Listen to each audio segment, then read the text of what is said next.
وَيَوْمَ نُسَيِّرُ الْجِبَالَ، اب یہ قیامت کا نقشہ کھینچا جا رہا ہے، اور جس دن کے ہم چلائیں گے پہاڑوں کو، وَتَرَى الْأَرْضَ بَارِزَةً، اور تم دیکھو گے کہ زمین بالکل ننگی ہو گئی ہے، کوئی اونچائی نہیں رہی، کوئی نیچائی نہیں رہی، کوئی اونچ نہیں، کوئی ٹیڑھ نہیں، کچھ نہیں، سیدھی چٹیل پہاڑ چل جائیں گے، تو ظاہر بات ہے کہ یہ اونچائیاں ختم ہو جائیں گی۔ وَحَشَرْنَاهُمْ، اور ہم ان سب کو جمع کریں گے، وَلَمْ نُغَادِرْ مِنْهُمْ أَحَدًا، اور ان میں سے ایک کو نہیں چھوڑیں گے، کوئی بھی نسل انسانی کا جو حضرت آدم سے لے کر اور قیامت کے آخری ساعت تک جو لوگ بھی پیدا ہوں گے سب کے سب موجود ہوں گے۔ وَعُرِضُوا عَلَىٰ رَبِّكَ صَفًّا، اور پیش کیے جائیں گے اپنے رب کے سامنے صفیں باندھے ہوئے۔ لَقَدْ جِئْتُمُونَا كَمَا خَلَقْنَاكُمْ أَوَّلَ مَرَّةٍ، یہ پہلے بھی مضمون آ چکا ہے، آ گئے ہونا ہمارے پاس جیسے کہ ہم نے پیدا کیا تھا پہلی مرتبہ۔ پہلی مرتبہ کب؟ عالم ارواح میں، وہ اکٹھے تھے سب کے سب۔ بعد میں جو دنیا میں پیدائش ہماری ہوئی ہے یہ تخلیق ہے دوسری مرتبہ، یہ زمینی تخلیق کے ساتھ روح کو جوڑ کر جو ہے یہ ہمارا در حقیقت یہ تخلیق ثانی ہے۔ تخلیق اول جو ہے وہ تو ہماری ارواح کی شکل میں ہوئی، اور وہ اس شکل میں تھی کہ آدم سے لے کر اگر کل دنیا کی زندگی 15,000 برس ہو، فرض کیجئے آدم کے بعد سے لے کر قیامت تک، تو 15,000 برس تک جتنے انسان نسل آدم میں پیدا ہوئے بیک وقت وہ موجود تھے اس وقت بھی، اور بیک وقت موجود ہوں گے قیامت کے میدان میں بھی۔ لَقَدْ جِئْتُمُونَا، آ گئے ہو ہمارے پاس، كَمَا خَلَقْنَاكُمْ أَوَّلَ مَرَّةٍ، جیسے کہ ہم نے پیدا کیا تھا تمہیں پہلی بار۔ بَلْ زَعَمْتُمْ أَن لَّن نَّجْعَلَ لَكُم مَّوْعِدًا، اس وقت ہم نے تم سے ایک قول و قرار لیا تھا، الست بربکم قالوا بلی، لیکن اس دنیا کی زندگی میں تمہیں یہ گمان ہو گیا تھا کہ تمہارے لیے ہم کوئی وقت، وعدے کا وقت مقرر نہیں کریں گے، یعنی ملاقات نہیں ہوگی، تم بھول گئے تھے اس ملاقات کو، جی چرا رہے تھے ہم سے ملنے سے۔ الذین لا یرجون لقاءنا، جو ہم سے ملاقات کی امیدوار ہی نہیں ہے، اس خیال ہی کو ذہنوں سے دور رکھتے تھے کہ کبھی اللہ کے حضور میں حاضری ہے۔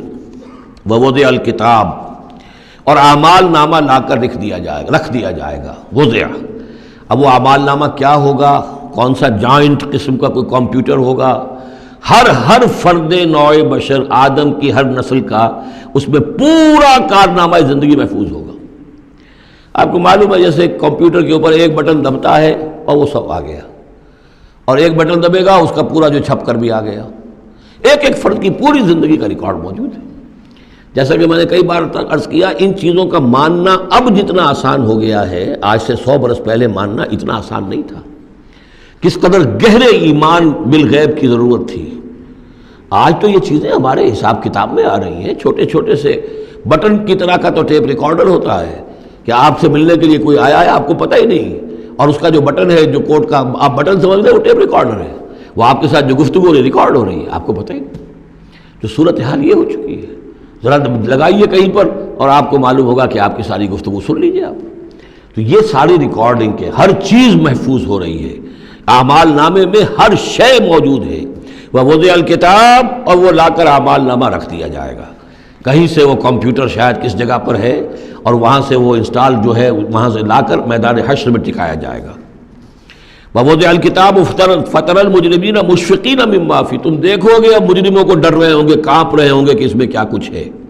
وَيَقُولُونَ، اور وہ کہتے ہوں گے یا ویلتنا، ہائے ہماری شامت، ما لہذا الکتاب، یہ کیسا اعمال نامہ ہے، لا یغادر صغیرۃ ولا کبیرۃ، اس نے تو کسی چھوٹی سی چھوٹی بات کو نہیں چھوڑا، نہ کسی بڑی بات کو چھوڑا، الا احصاها، مگر یہ کہ اس کو محفوظ رکھا ہوا ہے۔